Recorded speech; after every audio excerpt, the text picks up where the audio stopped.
uzi kubana n'uwakuguraniye aba yumva wahora ukomereka, ariko dufite Imana itwomora. Haleluya, haleluya. Dufite Imana itwomora. Yego, haleluya. Muri byararimbye ngo aho data na mama batabaye, Yego. Imana igiha bikandengera. Haleluya.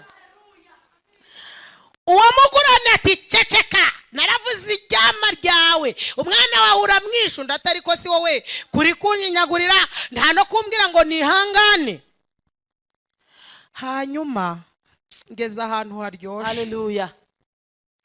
Akomeza muri uwo mubabaro, ariko sinzi ukuntu ngo umuseke watambitse. Yewe joro ririwe nubwo utinda guca, ukagira ngo ahari uri mwatatu, reka nanjye nguhime njayirengeye ico gitondo cyiza.